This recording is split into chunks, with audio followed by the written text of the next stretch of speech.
오늘 우리가 언약의 표징이라고 하는 그런 제목으로 함께 말씀을 나누도록 하겠습니다. 예전에 함께 제가 나누었던 그런 이야기였을 거예요. 어떤 이제 목사님이 섬으로 이제 선교하는 마음으로 섬에 가서 이제 목회를 하는데 섬 사람들이 좀 마음을 잘 열지 않잖아요. 그래서 아무리 전도를 해도 전도가 안 됐어요. 그런데 이제 풍어제가 마을에서 열리게 되었습니다. 이제 풍어제가 열리니까 목사가 심심하니까 어떻게 해요? 이제 마을에 큰 잔치가 열렸으니까 이제 구경을 갔던 거죠. 그런데 무당이 한참 푸닥거리를 하는데 땀을 뻘뻘 흘리면서 하는 말이 여기 큰 신 모신 사람 나가세요라고 하는 거죠. 신이 안 내린다 그 말이죠.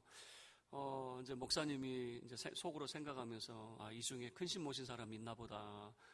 이렇게 생각하고 좀 이제 어쨌든 좀 잠잠해지고 또 무당이 계속해서 이제 구술을 하려고 딱 하는데 또 땀을 뻘뻘 흘리더니 또 한다는 소리가 뭐냐면 제발 여기 큰 신 모신 사람 나가주라고, 신이 안 내린다고 막 그렇게 요청을 하는 거죠. 그랬더니 마을 사람들이 다 누구를 받겠어요?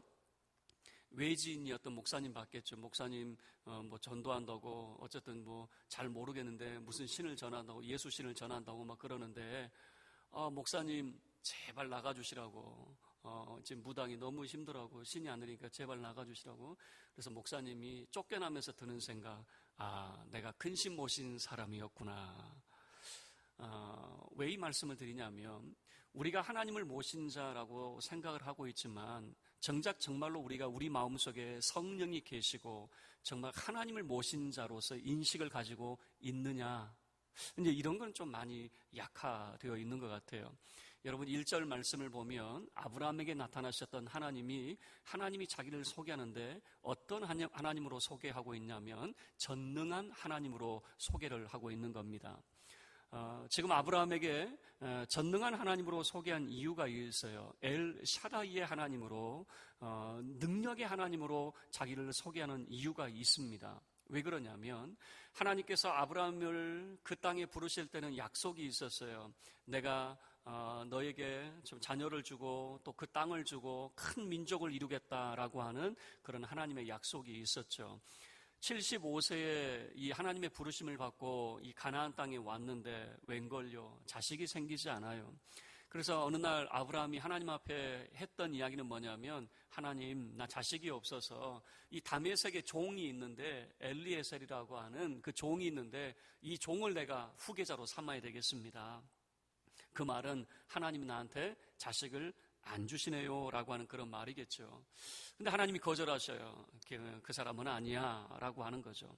또 시간이 지났습니다. 시간이 한참 지났는데 이제는 그의 아내 사레의 몸에 이제 변화가 있었어요. 이제 경수가 끊어지는 겁니다. 그러니까 드는 생각은 뭐냐면 이제는 이제 더 이상 아이를 낳을 수 있는 그런 몸이 아니다라고 하는 것이겠죠. 그래서 사레가 먼저 요청을 해요. 지금 나는 이미 끝난 것 같고 우리가 할 수 있는 것은 저 애굽의 여종이었던 하갈이라고 하는 종이 있는데 저 하갈을 통해서 이 아들을 낳으세요라고 하는 거죠. 그래서 하갈을 통해서 아들을 낳았는데 바로 이스마엘이라고 하는 아들을 낳았어요. 그러니까 아브라함이 할 수 있는 그런 능력 안에서 그 이스마엘을 낳게 된 거죠. 나중에 아브라함은 이 이스마엘을 자기 후계자로 삼으려고 했지만 하나님도 노하세요. 그 사람은 아니야 라고 하는 거죠. 자, 그리고 이 하나님께서 지금 아브라함의 나이 99세에 그리고 사레의 나이 약 90세가 되었을 때에 그들에게 나타나셔서 하시는 말씀이 뭐냐면 바로 이 전능한 하나님이라고 하는 하나님의 선언을 하게 되는 겁니다. 그리고 아브라함의 이름을 바꿔 놓으셔요.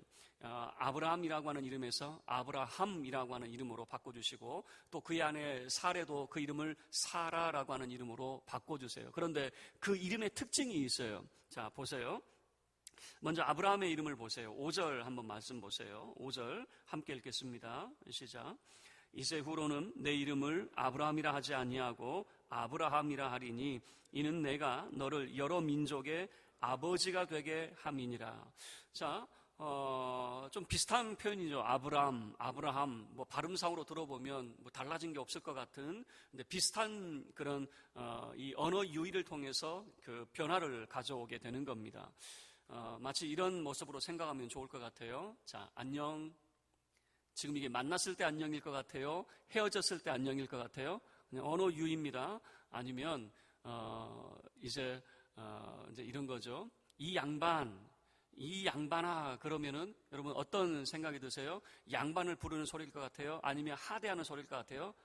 이 양반아, 이렇게 하는 소리일 것 같아요? 그러니까 언어 유희라고 하는 것이 있는데, 지금 이 이름 속에 언어 유희가 나타나는데, 그 이름을 통해서 강조하는 것이 있어요. 여러분 그걸 놓치시면 안 되는데, 아브라함이라고 하는 이름으로 바꿔주셨는데, 무엇을 강조하려고 하고 있느냐라고 하는 거예요. 여기에서는 아버지가 강조가 되고 있습니다. 아브라함이라고 하는 이름을 통해서 열국의 아버지, 아비라고 하는 아버지가 지금 강조가 되고 있어요. 자, 그리고 이제 그의 아내의 이름도 바꿔주시는데, 그의 아내의 이름에서는 무엇을 강조하는지 한번 보셔요. 자, 하나님께서 이제 아브라함의 아내 이름도 바꿔주시는데 16절 한번 보세요. 자, 15절과 16절입니다. 함께 읽겠습니다. 시작. 하나님이 또 아브라함에게 이르시되 내 아내 사레는 이름을 사레라 하지 말고 사라라 하라. 내가 그에게 복을 주어 그가 내게 아들을 낳아주게 하며 내가 그에게 복을 주어 그를 여러 민족의 어머니가 되게 하리니 민족의 여러 왕이 그에게서 나리라. 지금 그 아내의 이름을 바꿔주면서 강조가 무엇이라고 생각하세요? 어머니가 강조가 되어 있는 겁니다. 그러니까 아브라함의 이름을 바꾸고 사라의 이름을 바꿔주셨는데, 이름을 바꿔주시면서 무엇을 강조하고 있냐면 아버지와 어머니, 이 아버지와 어머니를 강조하고 있는 모습입니다. 다시 이야기하면 하나님께서 지금 아브라함과 그리고 그의 아내 사라를 만나시면서 나는 전능한 하나님이다 라고 하는 거죠. 그들이 할 수 있는 걸 다 했어요. 다메섹의 종, 그리고 애굽의 여인 하갈을 통해서 낳은 아들, 자기들이 할 수 있는 것은 다 했지만 하나님이 거절하시고, 지금 아브라함과 사레, 이미 사레의 몸은 경수가 끊어졌어요. 아들을 낳을 수 없는 몸이에요. 그러나 그들에게 나타나서 하나님이 하신 말씀이 나는 전능한 하나님이다 라고 하는, 이 말은 무슨 말일까요? 이제 하나님께서 그들을 통해서 행하실 일이 있다라고 하는 것을 보여주죠. 사람의 능력이 아닌 하나님이 친히 행하실 일이 그들 가운데 나타나게 될 것이다 라고 하는 것을 상징적으로 보여주는 그런 표현이 되겠죠. 그러더니 하나님께서 아브라함에게 명령하신 것이 무엇이냐면 아브라함의 가족에게 할례를 명하시게 되는 겁니다. 모든 남자는 할례를 행하도록 하나님이 명령을 하시는데, 그 할례가 이제 무엇인가? 이제 11절 한번 말씀을 보셔요. 자, 11절 함께 읽겠습니다. 시작. 너희는 포피를 베어라. 이것이 나와 너희 사이의 언약의 표징이니라. 언약의 표징이 된다 그 말입니다.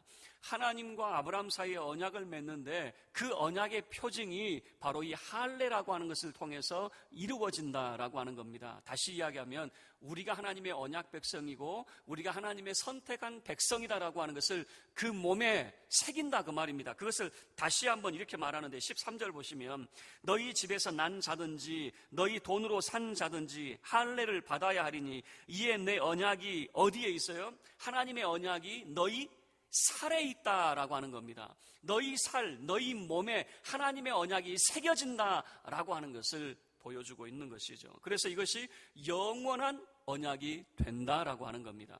여러분이 할례, 그러니까 포피를 베는 행위를 통해서 하나님이 원하시는 건 뭐냐면 이런 겁니다. 아브라함이 자기의 능력으로 낳은 이스마엘이라고 하는 아들이 있어요. 그 아들 하나님이 원하지 않았어요.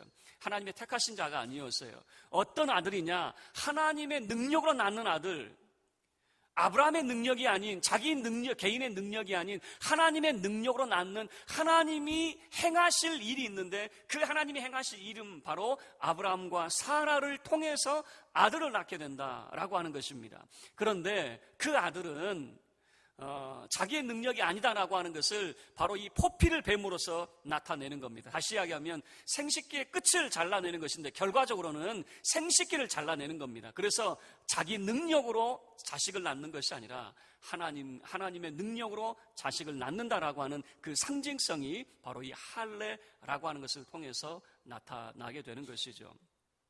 그래서 이 할례라고 하는 것을 통해서 이 유대인들은 자기가 바로 하나님의 언약 백성이다라고 하는 것을 그들은 인식을 하게 되는 거죠.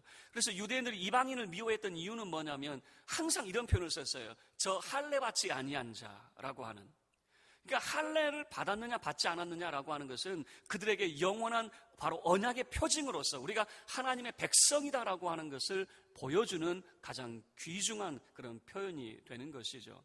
그런데 이 할례라고 하는 것은요, 난지 8일 만에 할례를 하게 했어요. 그래서 유대인들은 자식의 이름을 지어줄 때에 우리는 낳기 전부터 이름을 준비하죠. 이 아이의 이름을 뭐로 지을까? 이미 뱃속에 있을 때부터 태명도 짓고, 그리고 출산한 이후 이제 이미 뱃속에 있을 때부터 이제 그 아이의 이름을 우리가 생각하고 짓게 되잖아요. 그런데 유대인들은 이름을 부를 때 언제 부르기 시작하냐면 할례 받기 전에는 이름을 지어주지 않아요. 이름을 붙이지 않습니다. 그 이유는 뭐냐면 할례를 받아야 하나님의 백성이 되기 때문에 할례를 받고 난 다음에서야 그때서야 이제 이름을 불러주는 거죠. 그래서 예수님의 경우도 마찬가지였을 거예요. 예수님도 이미 그 수태고지 할 때 그 이름이 이미 정해져 있었습니다. 그러나 그 이름을 언제 부르게 되냐면은 할례를 행하고 난 다음에 난지 8일 그 이후에 할례를 행한 이후에 이름을 부르는 그런 행위를 했을 거예요. 자, 그러면 이 할례라고 하는 것이 언약의 표징이 되듯이 이것이 이제 오늘날 우리가 그러면 할례를 받아야 됩니까? 이것은 구약적인 그런 표징이 되는 것이고, 이 언약의 표징이 오늘날 우리에게는 어떤 표징이 되느냐? 바로 이 세례라고 하는 언약의 표징으로서 나타나게 되는 것입니다. 여러분, 이 세례라고 하는 것은 한 번만 받으면 되는 거예요. 이제 오늘은 우리가 이제 유아 세례만 있게 되는데, 유아 세례는 만 6세까지 유아 세례가 가능합니다. 어떤 분들은 이제 유아 세례에 대해서 좀 부정적인 분들이 있어요. 부정적인 이유가 뭐냐면, 자기 신앙으로 예수를 고백하고 세례를 받아야지 왜 부모의 그런 신앙으로서 세례를 주느냐, 이것이 과연 온당하냐라고 하는 그런 부정적인 시각을 가진 사람이 있어요.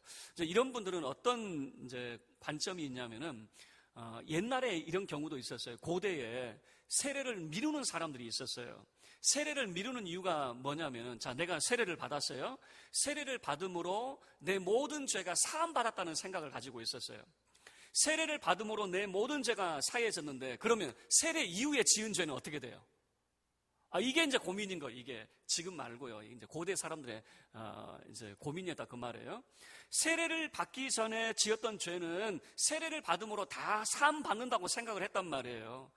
그런데 문제는 세례를 받고 난 다음에, 여러분 어떠세요? 세례 받고 난 다음에 죄를 안 지어요? 세례 받고 난 다음에 나는 완전히 새로워져 가지고 새 사람이 되고 막 이래 가지고 죄와는 전혀 멀리한 그런 사람이 돼요? 세례를 받고 난 다음에 또 죄를 지으면 이 죄는 어떻게 되느냐 그 말이에요. 자, 이 고민 때문에 이런 사람들이 나타났어요. 세례를 언제 받느냐? 죽기 일보 직전에. 임종할 때 세례를 받은 사람이 있었어요. 그 임종할 때 세례를 받으면 자기의 지난 모든 죄가 용서받지 않을까. 그리고 이후에 죄가 있어요, 없어요? 없다고 그렇게 이제 생각을 했던 거죠. 이게 세례에 대한 비판적인 시각 또는 부정적이고 잘못된 그런 시각일 것 같아요. 여러분, 세례라고 하는 것은 바로 이 언약의 표징을 우리 몸에 갖는 행위가 되는 것입니다. 여러분, 예수님도 세례를 받으셨어요. 예수님도 세례를 받으심으로 그 본을 우리에게 보여주셨죠. 예수님이 정말 이 세례 요한이 세례를 베풀 때에 모든 사람이 다 나와서 세례를 받았던 건 아니에요. 자기가 정말 죄인이고 하나님의 은총이 필요한 사람들, 하나님의 나라를 갈구하는 사람들은 나와서 세례를 받았지만, 내가 무슨 죄가 있어? 나는 이미 구원받은 하나님의 백성인데, 나는 정말 성실하게 살았고 율법 준수를 온전히 했기 때문에 나는 죄가 없는데, 이런 사람들은 여러분 세례받지 않았어요. 바리새인과 같이 참 고상한 삶을 살고 있다고 생각하는 사람들은 세례를 받지 않았어요. 다시 이야기하면 자기가 죄가 있다고 생각하는 사람들이 세례를 받았지, 자기가 죄가 없다고 생각하는 사람들은 세례를 받지 않았단 말이에요. 그러면 예수님이 무슨 죄가 있습니까? 예수님이 무슨 죄가 있길래 세례를 받으셔야만 되었느냐 그 말이에요. 예수님은 죄가 있으셨던 것은 아니에요. 그러나 예수님이 세례를 받으심으로 우리에게 그 예수를 따르는 자들이 세례를 받도록 우리에게 본을 보여주셨고, 예수님이 세례를 받으신 그런 이유는 있어요.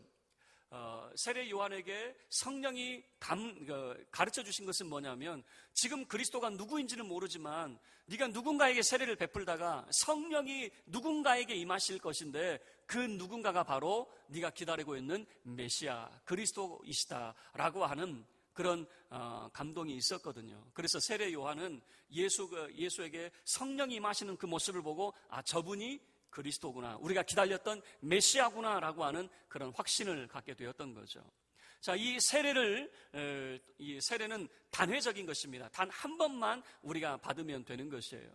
자, 그런데 이제 또 한 가지가 우리에게 이제 필요한데, 다시 이제 구약으로 넘어가게 되면요, 이제 하나님의 백성이 이제 구성이 되었습니다. 하나님의 백성이 누구냐? 바로 이 할례를 받은 하나님의 백성이다라고 하는 것이죠. 그런데 할례를 받은 모든 백성이 다 하나님의 선택을 받았느냐? 그렇지 않더라고 말이에요. 자, 이삭의 두 아들이 있었어요. 에서라고 하는 아들이 있었고 야곱이라고 하는 아들이 있었어요. 둘 다 할례를 받았겠죠. 그런데 둘 다 하나님의 백성으로 구성이 되느냐? 그렇지 않더라고요. 하나님은 누구를 선택하냐면 야곱을 선택을 하십니다. 그리고 야곱의 식구를 애굽으로 다 내보내시더니 그 애굽이라고 하는 나라에서 하나님의 큰 민족을 이루시게 되는 것이죠. 그 애굽에 있었던 그 야곱의 족속들을 하나님께서 이제 이끌어내시는데, 하나님의 능력을 통해서 이끌어내시게 되는 거죠. 10번째 재앙입니다. 10번째 재앙이 뭐냐면 바로 유월절의 그런 재앙이었습니다. 유월절이라고 하는 그 의미가 뭡니까? 바로 이 죽음이 넘어간다는, 이 유월이라고 하는 말이 넘어간다라고 하는 겁니다. 그런데 이 죽음이, 장자가 죽는 이 죽음이 어떻게 유월되었느냐 그 말이에요. 어떻게 넘어가게 되었느냐? 그 집에 사는 사람들이 고상해서 넘어간 게 아니에요. 아니면 그 집이 거룩해서 넘어간 것이 아니에요. 그 죽음이, 그 사망의 권세가 넘어갔는데 어떤 집에 넘어갔느냐? 바로 어린 양의 보혈이, 어린 양의 피가 묻혀진 집만 넘어가게 되었습니다. 그리고 이 유대인들은 그리고 난 다음에 그들이 했던 것이 뭐냐면, 매번 유월절 식사를 그들은 하면서 하나님의 구원하심에 대해서 계속해서 인식을 하게 되는 거예요. 하나님께서 우리를 구원하셨다라고 하는 것을 그 유월절 식사를 통해서 갖게 되는 거예요. 이제 우리가 다음 주에 성찬 예식을 하게 되는데, 바로 그런 의미가 그 속에 담겨져 있는 겁니다. 유월절 식사 내용이 뭡니까? 어린 양을 여러 사람들이 모여서 어린 양을 잡습니다. 그리고 남김없이 그거를 먹어야 돼요. 그런데 그것을 무엇에다가 먹냐면은 쓴 나물이 있어요. 쓴 나물이라고 하는 건 뭐냐면은, 그러니까 우리는 어떤 그 만두 같은 거 먹을 때 장에 찍어 먹잖아요. 마치 그런 장 같은 게 뭐냐면 아주 쓴맛이 나는 그런 장이 되겠죠. 그리고 이 떡 있죠. 근데 빵이라고 하는 것이 이제 발효되지 않는, 누룩이 들어가지 않은 그런 빵을 먹게 되는데, 그것을 고난의 떡, 그리고 고난의 떡을 고난의 쓴 나물에 찍어서 먹는 그런 행위를 하게 되는데, 이것을 통해서 그들이 정말 이 애굽에서 어떤 고난이 있었고 하나님이 그들을 어떻게 구원하셨는가라고 하는 것을 유월절 식사를 통해서 매번 그들은 바로 하나님께서 우리가 하나님의 백성임과 동시에 구원받은 하나님의 백성이다라고 하는 것을 매번 그들은 인식을 하게 되는 겁니다. 자, 그래서 하나님의 백성이 되는 것은 단회적이에요. 한 번이면 되는 겁니다. 그러나 우리가 구원받은 백성이다라고 하는 것은 계속적으로 인식을 하게 되는 겁니다. 그 유월절 식사를 통해서 우리가 하나님의 구원받은 백성입니다라고 하는 것을 인식을 하게 되는데, 자, 이것이 신학적인 의미로 와서는 성찬 예식과 관련이 되는 거예요. 여러분, 우리가 구원을 받은 그 증표는 세례를 받음으로 단회적으로 우리가 구원받은 하나님의 백성이 되게 되는 것입니다. 그리고 우리가 성령의 역사도 마찬가지, 단회적인 그런 것입니다. 한 번이면 족하는 거예요. 그러나 우리가 구원받은 하나님의 백성이다라고 하는 것은 계속적으로, 반복적으로 우리가 인식을 해야 되는 것이에요. 그래서 성찬 예식을 통해서 우리가 구원받은 하나님의 백성이라고 하는 사실을 다시 한번 인식하게 되는데, 그 이유가 뭐냐면 우리는 어리석어서 자꾸 잊어버려요. 좋은 일도 잊어버리지만 나쁜 일도 자꾸만 잊어버려요. 우리가 하나님의 백성이라는 사실, 그리고 하나님이 우리를 구원하셨다라고 하는 사실을 자꾸만 잊어버리는 거예요. 잊어버리니까 어떻게 됩니까? 자꾸 세상으로 나아가게 되고 죄를 범하게 되는 것이죠. 우리가 주기도를 암송하죠. 주님이 가르쳐주신 그 기도를 암송하는데, 저는 어렸을 때 잘 이해하지 못했던 것이 뭐냐면, 우리를 시험에 들게 하지 마시고라고 하는 거예요. 우리를 시험에 들게 하지 마시고, 제가 청년 때 들었던 마음은, 여러분, 청년들이 무슨 시험에 그렇게 빠지겠습니까? 별로 시험에 들 일이 별로 없었던 것 같아요. 저 같은 경우는. 또 제가 좀 생긴 것도 모범생 같잖아요. 학교, 교회, 집, 요 세 군데만 알았어요. 어디 뭐 갈 줄도 모르고 뭐 놀러 다닐지도 모르고 뭐 그런 모습이었거든요. 그러니까 죄가 왜 시험에 들지 말라고 이렇게 하는가? 근데 제가 목사가 돼서 이해가 됐어요. 목사가 돼 보니까 모든 성도들이 날마다 시험에 들어요. 성도들이 와서 하는 이야기가 뭐냐면, 목사님, 저 집사님 시험에 들었대요. 저 권사님 시험에 들었대요.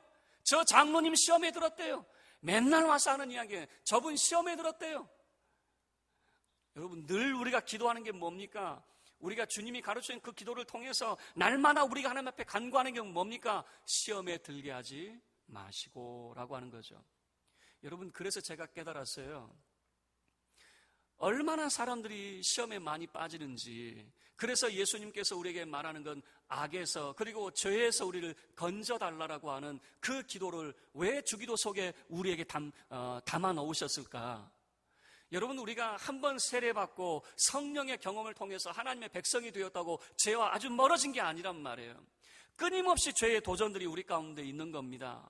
끊임없이 우리 죄에 대한 그런 도전들이 있을 때 우리가 각성을 해야 돼요. 무슨 각성이냐면, 우리는 큰 신 모신 사람, 바로 크고 영화로우신 전능하신 하나님을 모신 하나님의 거룩한 백성이라고 하는 자기 인식을 계속해서 가져야 됩니다.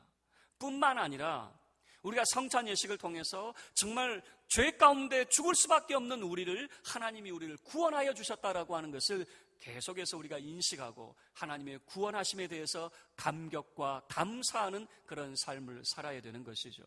이것이 빠져버리니까 자꾸만 우리 성도의 삶이 어떻게 나가냐면, 이미 잘못된 길로 가버리는 거예요.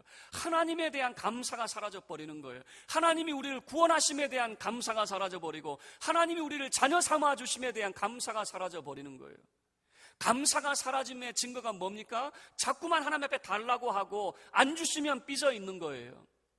왜 이것도 안 주시고 저것도 안 주시고 저 사람만 하나님께서 챙겨주시는 것 같고 내 기도는 하나님이 왜 안 들어주십니까? 맨날 삐져 있는 거예요.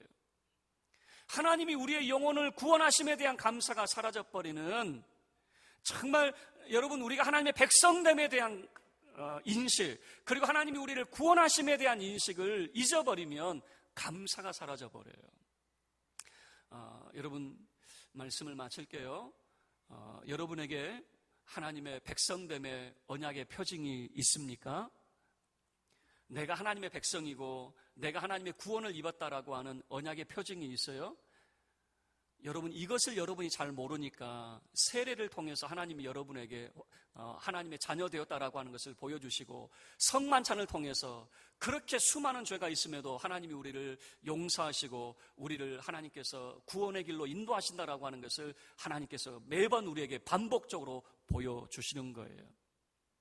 다시 물어볼게요. 여러분은 하나님의 백성된 언약의 표징이 있습니까? 이미 우리에게 주셨어요. 그 언약의 표징을 하나님께서는 그 몸에 새기도록 하셨잖아요. 구약에는 그 몸에 새기도록 하셨어요. 그리고 그 상징성이 여전히 우리가 세례와 그리고 성만찬을 통해서 우리가 계속해서 그것을 이어가고 있는 것입니다.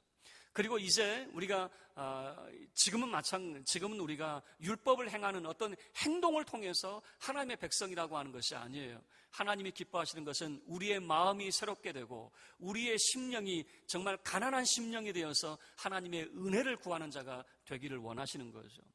여러분, 다음 주 우리가 성만찬을 하게 되는데 한 주간 동안 여러분 기도함으로 준비할 수 있기를 바랍니다. 기도함으로 준비하지 못하면요, 여전히 그냥 나는 세례받은 사람이니까 나는 성만찬에 참여할 수 있어. 여러분, 그런 생각을 가지고 있는 분들이 있더라고요. 여러분 세례를 받으셨으니까 당연히 성만찬에 참여하는, 여러분 그런 게 아니란 말이에요. 우리 속에 예수 그리스도에 대한 구원의 감격이 없다면 어쩌면 성만찬은 무의미할 수 있어요. 한 주간 동안 여러분 몸과 마음을 정결하게 할 수 있기를 바라고, 정말 여러분이 한 주간 동안 정말 기도하는 마음으로, 하나님의 은총을 구하는 마음으로 여러분 몸과 마음을 정결하게 할 수 있기를 바라고, 예수 그리스도로 그의 십자가의 희생과 우리를 구원하신 하나님의 은총이 무엇인지를 깨닫게 될 수 있기를 바랍니다. 저와 여러분이 언약의 표징을 가진 자로서, 우리는 이미 언약의 표징을 가졌어요. 언약의 표징을 가진 자로서 하나님을 섬기는 우리 믿음의 권속들이 다 될 수 있기를 주의 이름으로 축원합니다. 우리 모두 자리에서 일어서서 함께 찬양하겠습니다.